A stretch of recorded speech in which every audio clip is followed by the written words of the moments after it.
Hi guys, today we are reading chapter 17 of Blood on the River. It is on page 128. The country is excellent and very rich in gold and copper. Of the gold we have brought, an ore sample which proved worthless, and hope to be with your lordship shortly, to show it his majesty and the rest of the lords. Captain Christopher Newport. From a letter to the Lord of Salisbury. Captain Newport brings so many changes, it nearly makes our head spin. Captain Smith is freed, and Master Archer is taken off the council. Our cabins are suddenly crowded with 60 new colonists, and the fort becomes noisy with several new dogs, a dozen hogs, and enough chickens to coat the ground of the whole fort with their droppings. He also brings a new boy, Thomas Savage. The men tease him because of his name. He is a savage, they say. Send him to live with the savages. Our storehouse is filled to overflowing with the good things the ship has brought: wheat, pork, ale, wine, butter, and beef.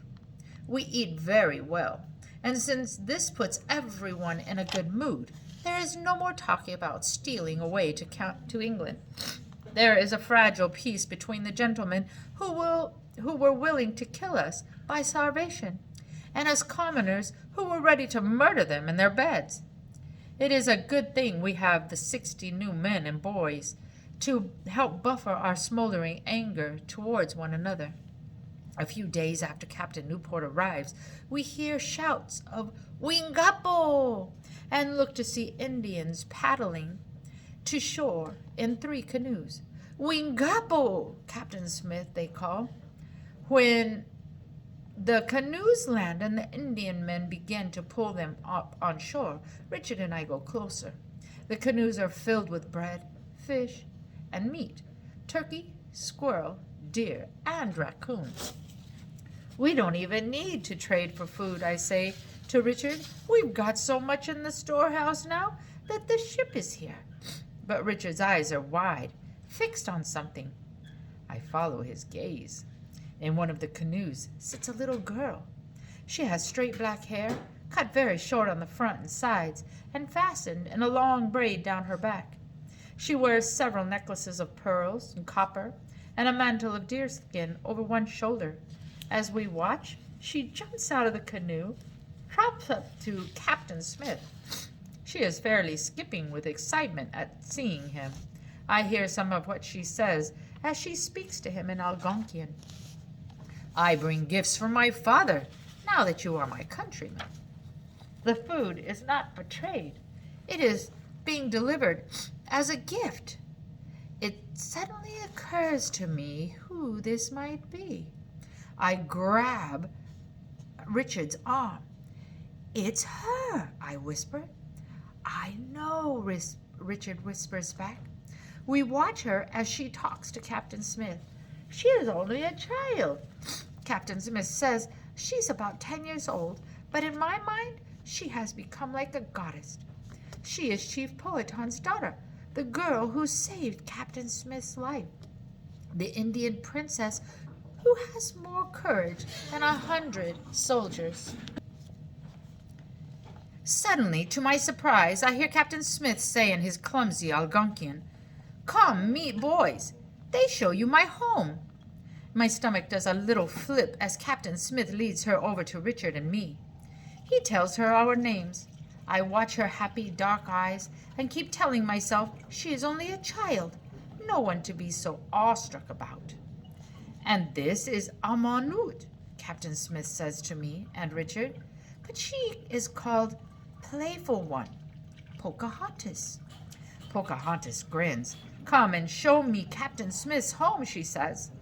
I translate for Richard, and he nods enthusiastically. I point to our palisades. "Home, there," I say in Algonquian. It is my first time trying out my newly learned words on a native speaker, and when she understands, it feels like magic. Pocahontas runs up the hill, nimble as a deer on her bare feet. Richard and I follow. I always thought that princesses were supposed to be quiet and proper and sit around looking like royal. Not this princess. Pocahontas peeks inside the fort gates. The men on guard look at her and raise their eyebrows. She's the daughter of Chief Powhatan, I tell them. Pocahontas whips her head around when she hears her father's name. Then she runs to one of our cabins to look in the door. This is Captain Smith's house? She asks. No, I shake my head. Peyaqua, I say, and motion for her to follow me. I lead her to the cabin Captain Smith shares with Reverend Hunt, the carpenter John Layden, and several other men. She is fascinated with the cabin and with Captain Smith's belongings. Like a typical child, she wants to touch everything, and because she is a princess, Richard and I don't dare stop her. She sits on one of the beds and jostles it, listening to the straw crackle. She grins at herself in the shaving mirror. She looks at the muskets leaning against the wall and gives them a wide berth. I realize Captain Smith must have demonstrated his firepower to her tribe. When she sees Reverend Hunt's Bible, she opens it and gently touches the pages. I wonder if it is the first book she has ever seen. When she goes to pick up a straight razor, Richard gasps. I reach to pull it away. Sharp, I say loudly in Algonquian. Bad. She gives me a mischievous look, takes the blade, and runs it quickly across her arm. Richard cries, No! I help and lunge for her. I grab the blade out of her hand. Richard grasps her arm. Quick, get Doc Watton, he yells. But Pocahontas just giggles. When we inspect her arm, there is no cut at all. She has played a trick on us. Can you run fast? She asks as if she has not just scared the living daylights out of us. Yes, I say.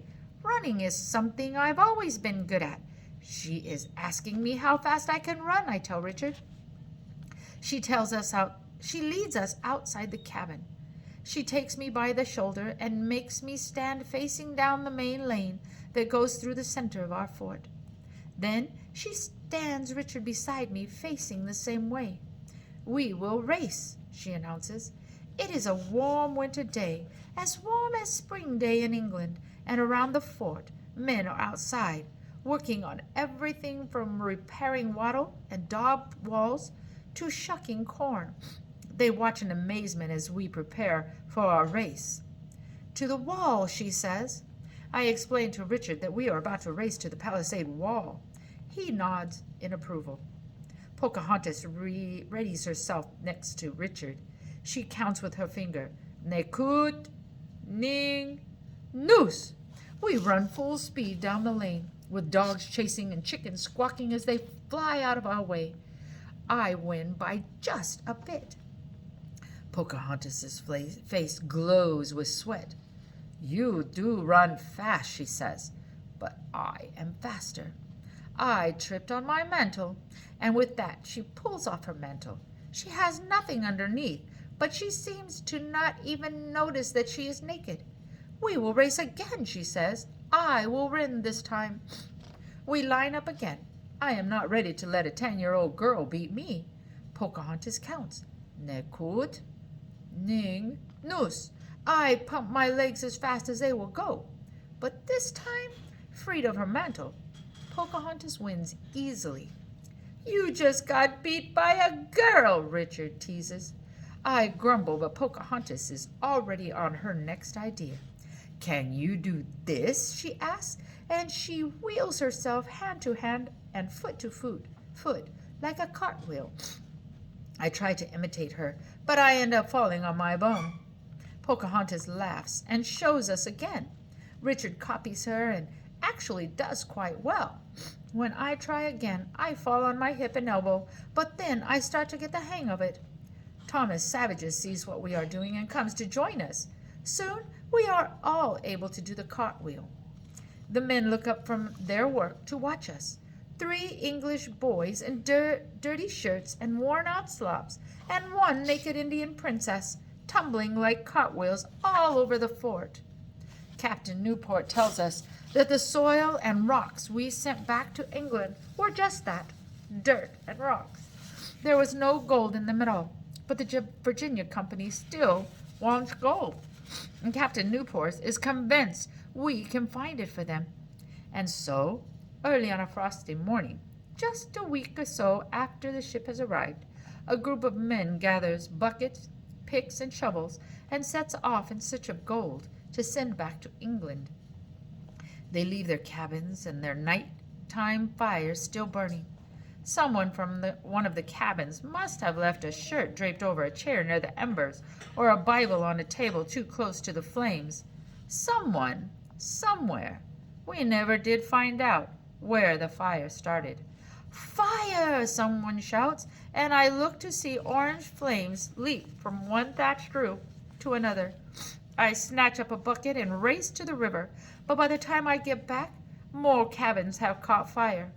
Flames lick their way down the palisade, spreading like spilled wine.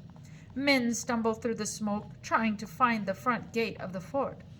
A soldier comes running at me, his clothes aflame. He grabs my bucket and empties the water over his head. His shirt sizzles and he gasps, slapping at the burned fabric. I return to the river, fill my bucket again. Captain Smith is there shouting, ordering the men into a line. "Pass the buckets hand to hand," he yelled. We form a line that stretches from the river to the fort, and we pass the buckets quickly, one to another.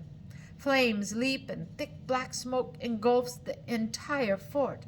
One side of the palisade buckles and falls. "Save the palisade!" someone cries. I see the men at the fort throwing bucket after bucket onto the burning posts. The wind blows smoke toward us, and it makes me cough. Cinders and bits of ash swirl in the air. I think of nothing except passing the bucket of water until my fingers are blistered and my arms ache. So much work! So many weeks we spent cutting trees, splitting clapboard, tying thatch, making wattle and daub.